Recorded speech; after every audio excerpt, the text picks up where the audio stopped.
राधे राधे। जय श्री कृष्ण। आज मैं श्रीमद् भागवत गीता का अध्याय नंबर 13 का सीरियल नंबर 6 को पढ़ रहा हूँ। प्रकृति तथा जीवों को अनादि समझना चाहिए। उनके विचार तथा गुण प्रकृति जन्य हैं। इस अध्याय के ज्ञान से मनुष्य शरीर तथा शरीर के ज्ञाता को जान सकता है। शरीर क्रिया क्षेत्र है और प्रकृति से निर्मित है। शरीर के भीतर बंध तथा उसके कार्यों का भोग करने वाला आत्मा ही पुरुष या जीव है। वह ज्ञाता है और इसके अतिरिक्त भी दूसरा ज्ञाता होता है जो परमात्मा है। निसंदेह यह समझना चाहिए कि परमात्मा तथा आत्मा एक ही भगवान की विभिन्न अभिव्यक्तियां हैं। जीवात्मा उनकी शक्ति है और परमात्मा उनका साक्षात अंश है। प्रकृति तथा जीव दोनों ही नित्य हैं। तात्पर्य यह है कि वे सृष्टि के पहले से विद्यमान हैं।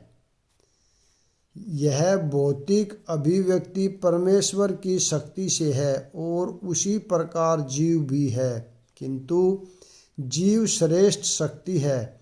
जीव तथा प्रकृति इस ब्रह्मांड के उत्पन्न होने के पूर्व से विद्यमान हैं। प्रकृति तो महाविष्णु में लीन हो गई और जब इसकी आवश्यकता पड़ी तो यह महत तत्व के द्वारा प्रकट हुई। इसी प्रकार से जीव भी उनके भीतर रहते हैं और चूंकि वे बंद हैं अतएव वे परमेश्वर की सेवा करने से विमुख हैं। इस तरह उन्हें वैकुंठ लोक में प्रविष्ट होने नहीं दिया जाता, लेकिन प्रकृति के व्यक्त होने पर इन्हें भौतिक जगत में पुण्य कर्म करने और वैकुंठ लोक में प्रवेश करने की तैयारी करने का अवसर दिया जाता है। इस भौतिक सृष्टि का यही रहस्य है। वास्तव में जीवात्मा मूलतः परमेश्वर का अंश है, लेकिन अपने विद्रोही स्वभाव के कारण वह प्रकृति के भीतर बंद रहता है। इसका कोई महत्व नहीं है कि ये जीव या श्रेष्ठ जीव किस प्रकार प्रकृति के संपर्क में आए, किंतु भगवान जानते हैं कि ऐसा कैसे और क्यों हुआ।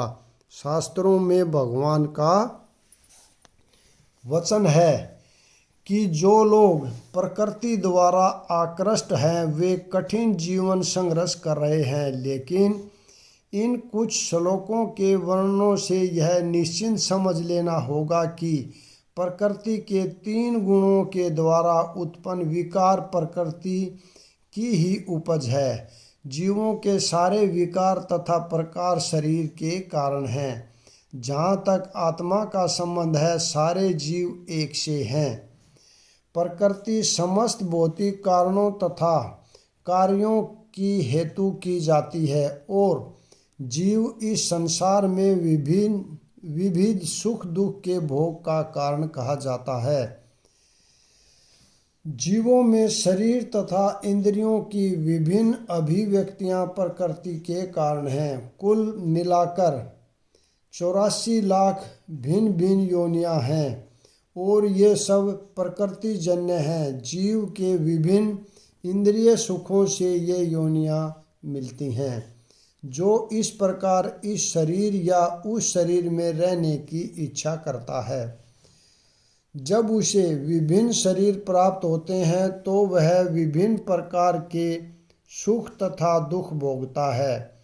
उसके भौतिक सुख दुख उसके शरीर के कारण होते हैं, स्वयं उसके कारण नहीं। उसकी मूल अवस्था में भोग में कोई संदेह नहीं रहता, अतएव वही उसकी वास्तविक स्थिति है। वह प्रकृति पर प्रभुत्व जताने के लिए भौतिक जगत में आता है। वैकुंठ लोक में ऐसी कोई वस्तु नहीं होती। वैकुंठ लोक शुद्ध है, किंतु भौतिक जगत में प्रत्येक व्यक्ति विभिन्न प्रकार के शरीर सुखों को प्राप्त करने के लिए कठिन संघर्ष में रत रहता है। यह और स्पष्ट हो जाएगी कि यह शरीर इंद्रियों का कार्य है। इंद्रियां इच्छाओं की पूर्ति का साधन है। यह शरीर तथा हेतु रूप इंद्रियां प्रकृति द्वारा प्रदत्त हैं।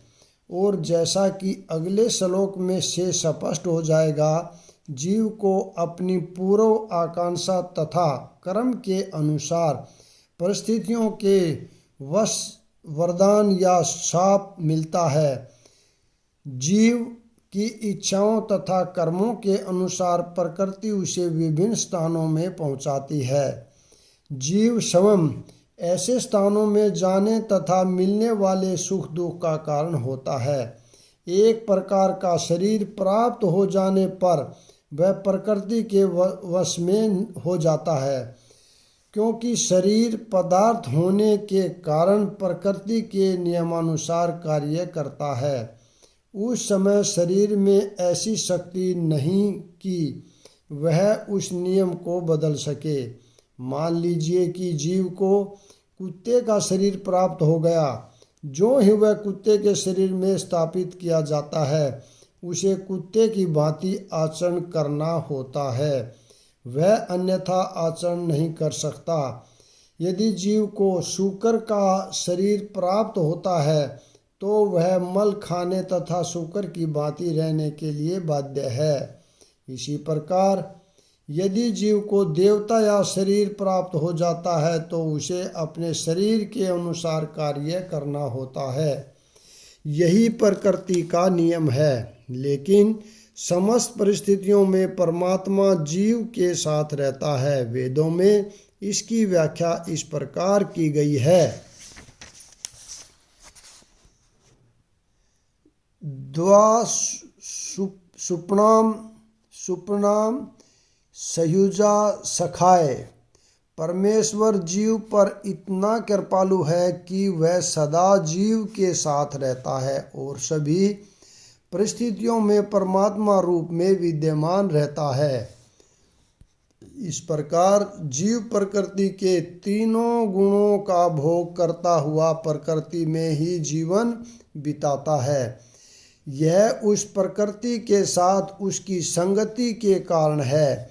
इस तरह उसे उत्तम तथा अधम योनियां मिलती रहती हैं। यह श्लोक यह समझने के लिए महत्वपूर्ण है कि जीव एक शरीर से दूसरे शरीर में किस प्रकार देहांतरण करता है। दूसरे अध्याय में बताया गया है कि जीव एक शरीर को त्याग कर दूसरा शरीर उसी तरह धारण करता है जिस प्रकार कोई वस्त्र बदलता है। वस्त्र का परिवर्तन इस संसार के प्रति आसक्ति के कारण है। जब वह जीव इस मिथ्या पारकट्य पर मुग्ध रहता है, तब तक उसे निरंतर देहांतरण करना पड़ता है।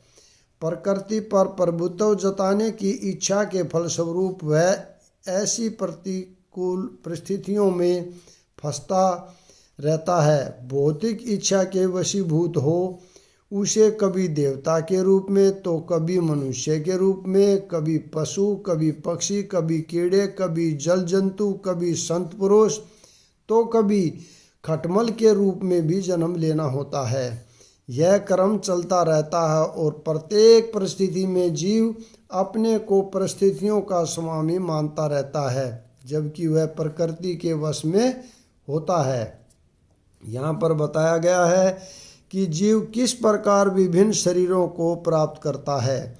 यह प्रकृति के विभिन्न गुणों की संगति के कारण है। अतएव इन गुणों से ऊपर उठकर दिव्य पद पर स्थित होता है। यही कृष्ण भावनामर्त कहलाता है। कृष्ण भावनामर्त में स्थित हुए बिना भौतिक चेतना मनुष्य को एक शरीर से दूसरे शरीर में देहांतरण करने के लिए बाध्य करती रहती है, क्योंकि अनादिकाल से उसमें भौतिक आकांक्षाएं व्याप्त हैं। लेकिन उसे इस विचार को बदलना होगा। यह परिवर्तन प्रामाणिक स्रोतों से सुनकर ही लाया जा सकता है। इसका सर्वश्रेष्ठ उदाहरण अर्जुन है, जो कृष्ण से ईश्वर विज्ञान का श्रवण करता है। यदि जीव इस श्रवण विधि को अपना ले तो प्रकृति पर प्रभुत्व जताने की चिर अभिलषित आकांक्षा समाप्त हो जाए और क्रम से ज्यों ज्यों वह प्रभुत्व जताने की इच्छा को कम करता जाएगा त्यों तो उसे आध्यात्मिक सुख मिलता जाएगा। एक वैदिक मंत्र में कहा गया है कि ज्यों ज्यों जीव भगवान की संगति से विद्वान बनता जाता है त्यों तो उसी अनुपात में वह आनंदमय जीवन का आस्वादन करता है।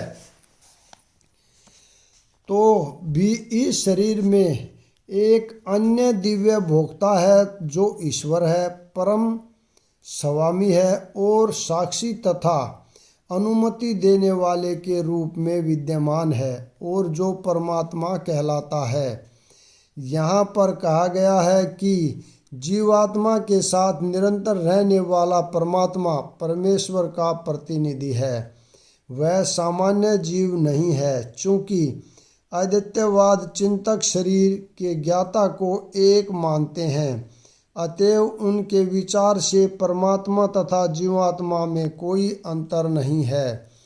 इसका स्पष्टीकरण करने के लिए भगवान कहते हैं कि वे प्रत्येक शरीर में परमात्मा रूप में विद्यमान हैं। वे जीवात्मा से भिन्न हैं, वे पर हैं, दिव्य हैं। जीवात्मा किसी विशेष क्षेत्र के कार्यों को भोगता है, लेकिन परमात्मा किसी सीमित भोक्ता के रूप में या शारीरिक कर्मों में भाग लेने वाले के रूप में विद्यमान नहीं रहता, अपितु वह साक्षी, अनुमतिदाता तथा परम भोक्ता के रूप में स्थित रहता है। उसका नाम परमात्मा है, आत्मा नहीं, वह दिव्य है। अतः यह बिल्कुल स्पष्ट है कि आत्मा तथा परमात्मा भिन्न भिन्न हैं।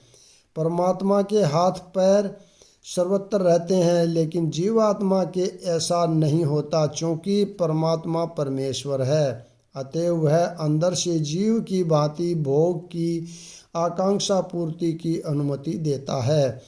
परमात्मा की अनुमति के बिना जीवात्मा कुछ भी नहीं कर सकता। जीव मुक्त है और भगवान भोक्ता या पालक है। जीव अनंत है और भगवान उन सब में मित्र रूप में निवास करता है। तथ्य यह है कि प्रत्येक जीव परमेश्वर का नित्य अंश है और दोनों मित्र रूप में घनिष्ठता पूर्वक संबंधित हैं, लेकिन जीव में परमेश्वर के आदेश को अस्वीकार करने की प्रकृति पर प्रभुत्व जताने के उद्देश्य से स्वतंत्रता पूर्वक कर्म करने की प्रवृत्ति पाई जाती है। चूँकि उसमें यह प्रवृत्ति होती है, अतएव वह परमेश्वर की तटस्थ शक्ति कहलाता है। जीव या तो भौतिक शक्ति में या आध्यात्मिक शक्ति में स्थित हो सकता है। जब तक वह भौतिक शक्ति द्वारा बंद रहता है, तब तक परमेश्वर मित्र रूप में परमात्मा की तरह उसके भीतर रहते हैं, जिससे उसे आध्यात्मिक शक्ति में वापस ले जा सके। भगवान उसे आध्यात्मिक शक्ति में वापस ले जाने के लिए सदैव उत्सुक रहते हैं, लेकिन अपनी अल्प स्वतंत्रता के कारण जीव निरंतर आध्यात्मिक प्रकाश की संगति ठुकराता है। स्वतंत्रता का यह दुरुपयोग ही बंद प्रकृति में उसके भौतिक संघर्ष का कारण है। अतएव भगवान निरंतर बाहर तथा भीतर से आदेश देते रहते हैं। बाहर से वे भगवत गीता के रूप में उपदेश देते हैं और भीतर से वे जीव को यह विश्वास दिलाते हैं कि भौतिक क्षेत्र में उसके कार्यकलाप वास्तविक सुख के लिए अनुकूल नहीं है।